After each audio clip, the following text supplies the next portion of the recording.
Hi, it's October and it's time for seasonal sewing. My name is Gwen and I love sewing. I love vintage style. Basically, at this stage, I just love showing people what I make and I love teaching people how to do it. And we're just gonna roll with it and see how things go. Right now, my big project is working on my autumn-winter 2021 capsule wardrobe. I'm building a capsule wardrobe using pieces that I already have in my closet, and I'm sewing a couple more to complement the pieces. The top that I'm making today in this video is a vintage 70s design. The Simplicity 6308. This is a pattern from a big box of vintage patterns that I bought from someone off of Instagram years ago. The size for this pattern is a size 12 and it's for a 30-inch chest for girls.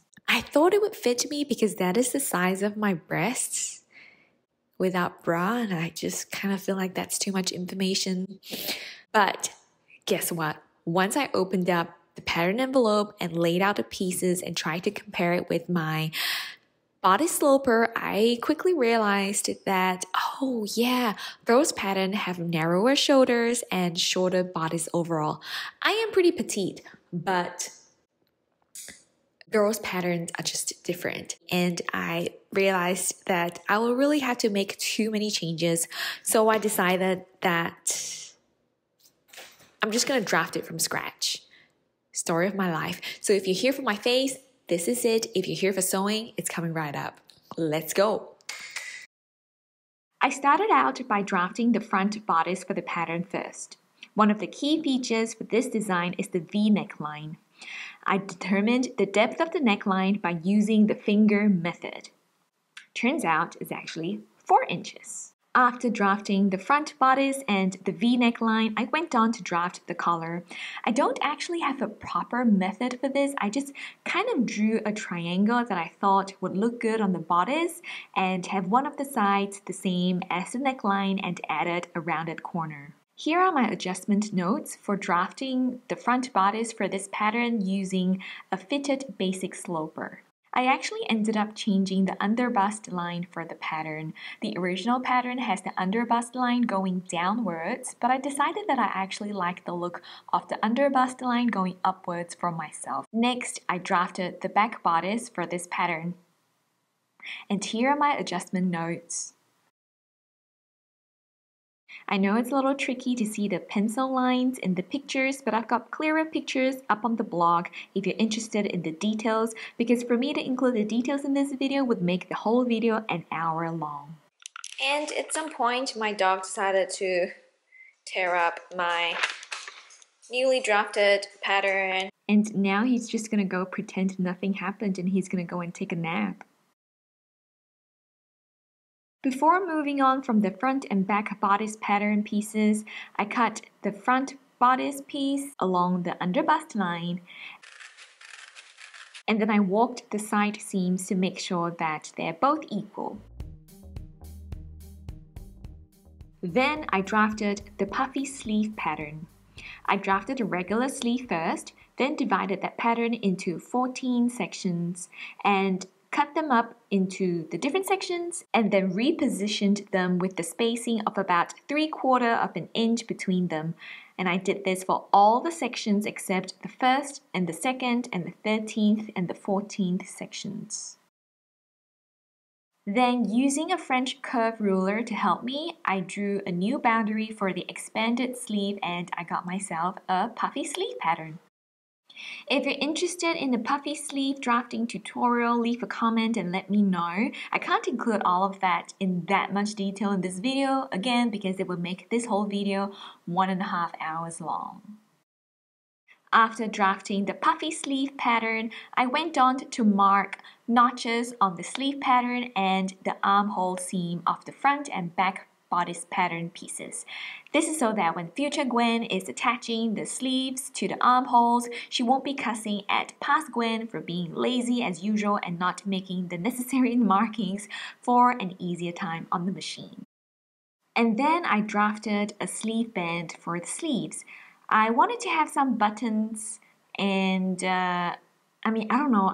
I don't even really feel like talking about this sleeve band in this part. I mean, you'll find out later as you continue watching. But basically, I drew a rectangle with a little bit of allowance for buttons and overlap, and yeah, you'll see what happens. Once all the pattern pieces were drafted, I was so ready to start sewing. My impatience kidnapped my logical thinking and made me record this video. I am going to make a blouse without a muslin, and I am ready to bear all consequences that might arise from this very, very risky behavior.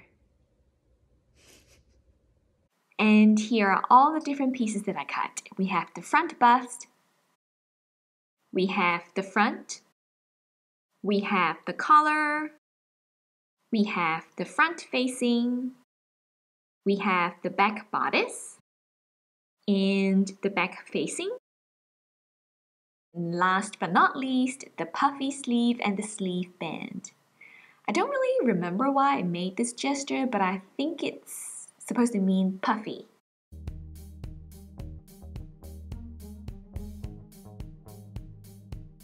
Before I started sewing, I applied lightweight interfacing to the front facing, the back facing, and the collar. I chose to use a lightweight interfacing because the fabric that I'm using is lightweight. One of the goals that I set for myself for sewing the autumn-winter capsule wardrobe is to actually start using my vintage Singer sewing machine to sew. It's a kind of sewing machine that I've never worked with before, so I've kind of been procrastinating on that. So the last time that I touched this machine was when I bought it, and that was about maybe like 2 months ago, I want to say. I tested it out before I paid the lady, and it was just like for a little short row of stitches, and so it's just really my second time trying the machine again. I hope it works. It took me a while to figure out how to thread the machine, how to wind the bobbin, and how to adjust the stitches, but it's a pretty neat and fun machine, and I hope to be able to share a little bit more about this in a future video with you. Once the machine was ready, I started to sew the blouse together. First, I sewed the darts for the front bust, the front, and the back bodice. I've got the 2 front bust pieces, and I've got the front bottom bit of the bodice right here, and you'll notice that the bust piece is a little longer here than the bottom piece because I'm going to be gathering this part here, and I have the notches matched up. So here, that's another notch, that's another notch matched up. Gather here, match up notch here to have that little like ruching gathered pleated look. So I used the longest stitch length on my machine to just sew a couple of stitches here. It looks kind of like that, and then when I pull it and gather it, it will look a little like this. The excess actually comes from the topmost part of the dart. So instead of drawing a dart, I decided to do the gathers because that's part of the design of the pattern that I want. So to figure out how much of the front bust together, I pinned the front bust and the front pieces together, right sides together, and then I pulled the basting stitches until both the front bust and the front pieces are the same length along this seam. Next, I prepared the collars. I stitched the collar pieces together, right sides together, trimmed the seam allowances, and then turned them right sides out. After giving the collars a good press, I top stitched the seam so it would sit flat, and then I attached it to the front bodice. Look at the collar. Next, I attached the front and back pieces of the blouse together along the shoulder seams and the side seams. After that, I sewed the front and back facing pieces together. One side of the facing will be sewn to the blouse, and one side of the facing will require some kind of finishing. In most cases, simply folding it over by, say, 1/4 of an inch and then making a single fold hem is just enough. But I want to make it a little bit more fun, make it a little bit more interesting. So I decided to add this yellow bias tape, which adds a nice, cute contrast to the blouse.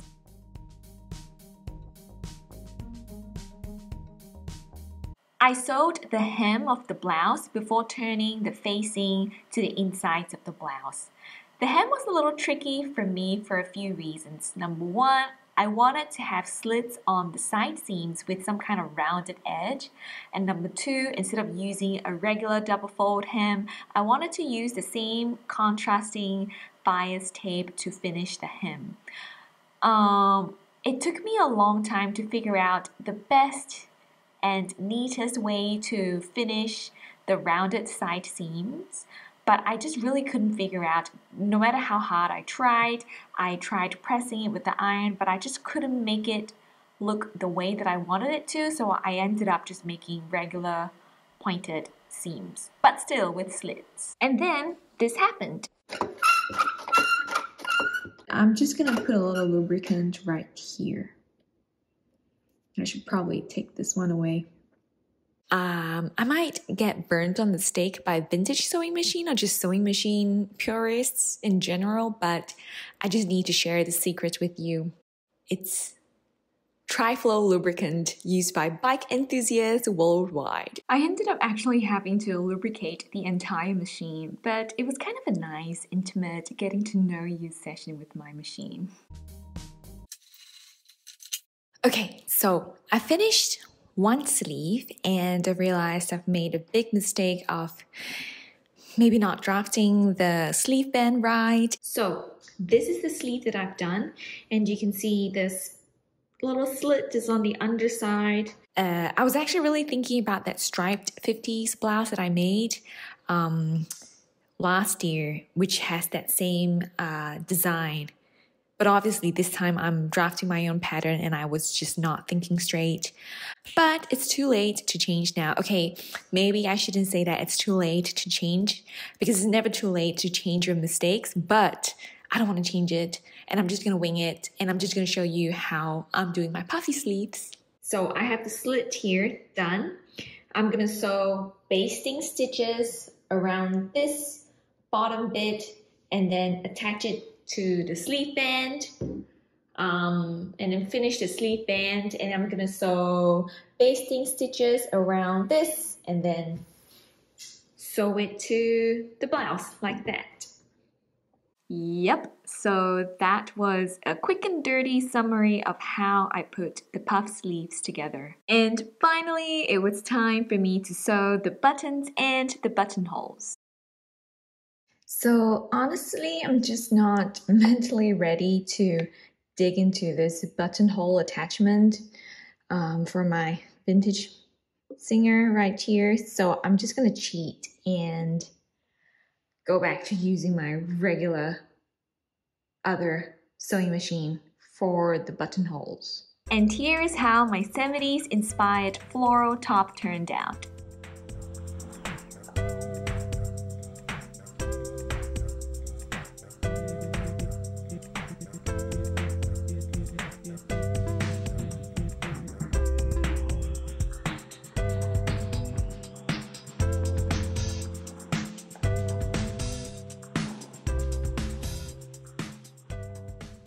So you know, when I first put this blouse on, I was super excited and I was so proud of myself. I felt like it was perfect and there was nothing wrong with it. But then I paused to actually really scrutinize this blouse in the mirror, and there are two things that I really dislike. I don't want to use the word hate, but dislike about it. There are drag lines on this shoulder, and I don't know if it's the way I drafted it or the way I manipulated the fabric while I was sewing. And then the second thing is that I feel that my underbust line could be a centimeter lower. I thought I had the underbust line right because it's the same one that I used for my Simplicity 1426 hack. But it just occurred to me that when I wear the Simplicity 1426, I usually wear it without a bra because I've got inbuilt bra. And when I wear regular blouses, I wear a bra. And I think that makes a difference in my bust height. So that's something to note. I guess at the end of the day, it's good that I'm making mistakes because making mistakes means that I'm still learning, and learning means I'm getting better. So it's good that I made the mistakes, and I am pretty hopeful that the more I make, the more mistakes I make. Maybe not too many in one garment, but the more I make, the more mistakes I learn from, and over time, I'm just gonna get better at knowing what modifications to look out for every time I draft a different garment. By the time this video goes out, it's already gonna be like the end of October and the beginning of November, and I've only just made one thing for my autumn-winter capsule wardrobe. I'm planning to finish most by the end of November, so if you want to follow along, please subscribe, and I will see you again next week. Ta-ta!